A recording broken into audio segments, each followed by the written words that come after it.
Today we will understand about uh, security. When I say security, that means we have to have security for secrets, security for infrastructure which we will be having on cloud, and we also have images. So images should also have the security, and apart from image we also have manifest file in the Kubernetes that also should have the security in place. Apart from this, what, like when we deploy an application, we have structure of the project, and in the structure we have many program files which can be written in Python or Node.js, .NET. So there are many languages uh, in which the application files would be written. So those directories should also be scanned for any vulnerability. And so this is just a general view I'm giving here, but to understand it, like first we have to have a security gate, that is git leak. So git leak is a tool that actually helps when the um, pipeline trigger, so it will scan for the secret leakage, and if there is any API key in the code, then it will block then and there. So this is one thing that should be scanned. After this, another thing comes, that is we will be having the infrastructure like EC2 instances, application load balancer, and let's say secret manager we have, or certificate manager we have, or route 53 we have. And so there are many AWS services which we use to set up an infrastructure for our application. So to scan those infrastructure file, we can use Checkov. So Checkov is a tool that is used to scan the Terraform file, and to scan the we have manifest file, or to scan the Docker file. So these can be scanned with the help of Checkov. So that is also like our security is in a design. Then comes that is to scan the file system, like to scan the directory where we have our project code. So for that we can use Trivy. With the help of Trivy we'll be able to scan the um, you can say file structure of our project code. After the scanning has been done, now everything is being secured and being detected if there is any security vulnerability in our structure. After this, we have um, like we have bill of material. We have seen, right? Bill of material is like what all things or ingredients have been used for a particular product. Similarly, when we develop a software, we also have a software bill of material, what all dependencies are used in this project. So those should also be documented, those should also be scanned, those should also be in a report to have a view what dependency, what tool, what version we are using.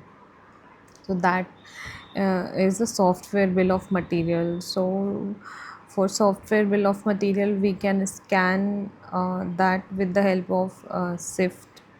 So sift is a tool that is used to generate the I would say dependencies. That is not to scan, but if we want to scan, then we can use, there is one tool that we can use to scan the dependency. If there is any vulnerability, then we have a database, that is central database. So all the vulnerabilities are being tracked from those databases, so that we are using secure dependencies in our application. And also, like when we have the Kubernetes, so in the Kubernetes, how we will be connecting Kubernetes to AWS, or let's say Kubernetes to AWS. For that we need IRSA, that is like service account. With the help of service account we'll be able to have the permission to interact with the AWS services. Then like for secret management, because the secret needs to be stored in a central place, so in AWS we have AWS secret manager. But to use that AWS secret manager in Kubernetes we need ESO, that we call external secret operator. So with the help of this operator, our pod will be having an access to access the secret from AWS. Okay, this is one thing. And like while we are provisioning the infrastructure on AWS, so what how they will be authenticated, like do we need to provide the secrets? No. For that we can use GitHub OIDC. So with the help of OIDC there would be seamless authentication without using the secret in our environment variable. So that is a secure way, like secretless we are authenticating. And uh, and when we say like deployment part, so we already know, like first we have to deploy the application in local setup, then we have to uh, push it for to the testing team, then in the QA environment testing team will do the testing, and then it will do the sign off to promote to the next environment. And then we update the image tag in the manifest file, and we deploy it to the production environment, right? After the deployment the part come, that is observability. So what we do in observability is log, traces and matrix. So it is very obvious, like now we have a clarity. If we need matrix, we'll go for Prometheus. But how Prometheus will get the matrix from pod?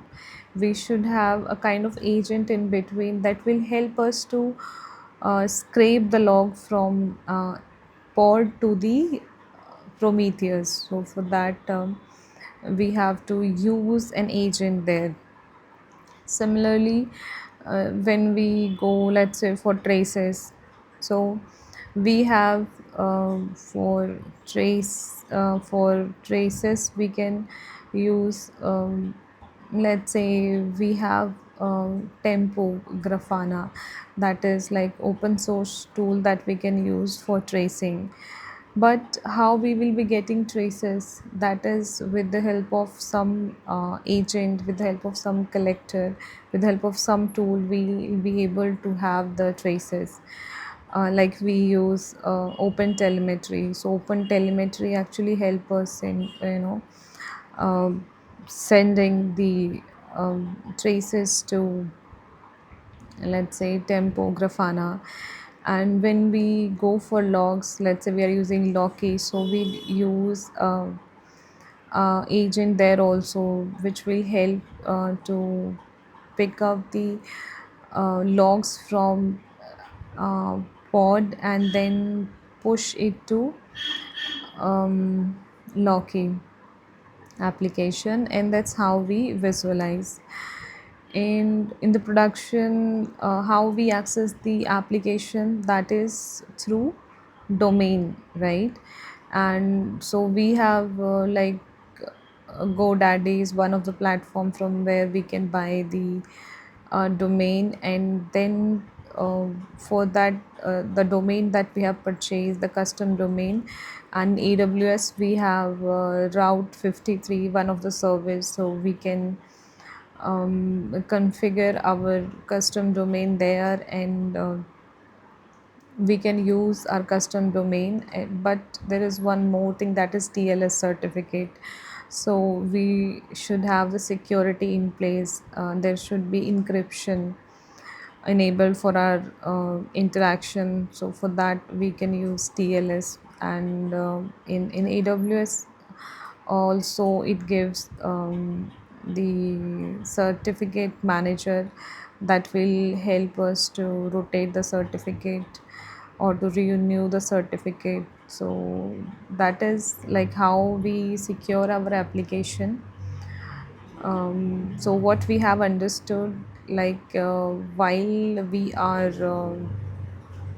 you know discussing about the requirement, then discussing about the branching strategy, and the different environment, lower environment, and the higher environment, we are also placing different security tool for images, for Docker file, for manifest file, and for even secret scanning, and to access the secret from AWS that needs to be injected in DB, or that needs to be injected in the application. So this is all about the security tools that we use in production application.